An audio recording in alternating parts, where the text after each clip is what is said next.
Hi மக்களே, எல்லாரும் எப்படி இருக்கீங்க? நல்லா இருக்கீங்களா? ஒவ்வொரு வரைக்கும் போய் மிஸ்டர் சுயம்பலிங்கம் சாமியை பார்த்துட்டு வந்துடலாமா? நீங்கள் இப்போ தான் முதல்ல என்னோட வீடியோ பார்க்குறீங்கன்னா மறக்காம ஃபாலோ அண்ட் சப்ஸ்கிரைப் பண்ணிட்டு பாருங்க. கஷ்டப்பட்டு வாமிட்லாம் பண்ணி எடுத்து ஒரு வழியாக ஒவ்வொருக்கு ரீச் ஆகிட்டோம். 6:30க்கு மார்த்தாண்டத்துலேருந்து கிளம்பணும். அங்கே அப்படி இப்படின்னு சொல்லிட்டு 9 மணி ஆச்சு. அப்படி பிரேக்ஃபாஸ்ட்டை முடிச்சுட்டு கோயிலில் போய் தரிசனம் பண்ண போயாச்சு. இப்போ ஒவ்வொரு ஃப்ரெண்டில் கோபுர வேலை நடந்துட்டு இருக்கு. இது பழைய கோயில், நல்ல பவர்ஃபுல்லான கோயில். மார்ந்த கிளம்பன்னு சொல்லிட்டு எங்கள் ஊர்லேருந்து ஒரு படையே வரும். இங்கே 2 ஓவரி இருக்குது. நாடார் ஓவரியில் வந்து சுயம்பலிங்கம் இருக்காரு. அப்புறம் இன்னொரு ஓவரியில் வந்து அந்தோனியார் இருக்காரு. 2 தேங்காய் எடுத்துட்டு போனோம். ஒரு தேங்காய் பிள்ளையாருக்கும் ஒரு தேங்காய் சாஸ்தாவுக்கும்னு சொல்லி வச்சிருந்தோம். ஃபர்ஸ்ட் போனோன்னு பிள்ளையாரை கும்பிட்டுட்டு அப்படியே போய் சிவனை கும்பிட்ட போனோம். சுயம்பலிங்கன்னா வேற யாரும் இல்லை, சிவன் தான். நல்லபடியா தரிசனம் எல்லாம் முடிச்சுட்டு பிள்ளைங்க போய் நல்ல விதமா போய் பட்டையும் அடிச்சுக்கிட்டாங்க.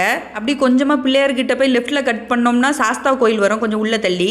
காவலுக்கு தெக்தியானும் நாகராஜரும் சாஸ்தாவும் இருப்பாங்க. அங்க போகும்போது தான் பூஜைக்கு ரெடி பண்ணிட்டு இருந்தாங்க. அபிஷேகம்லாம் நடந்துட்டு இருந்துச்சு. அப்படியே சாமியை தரிசனம் பண்ணிட்டு நேரா பக்கத்துல உள்ள இசைக்கம்மன் கோயில் போனோம். அப்பதான் இந்த அண்ணனை பார்த்தோம். நல்லா ஸ்வீட்டா பேசினாங்க. அப்படியே குலசேகரப்பட்டினத்துக்கு கிளம்பியாச்சு. நெக்ஸ்ட் வீடியோல பார்க்கலாம். டாடா.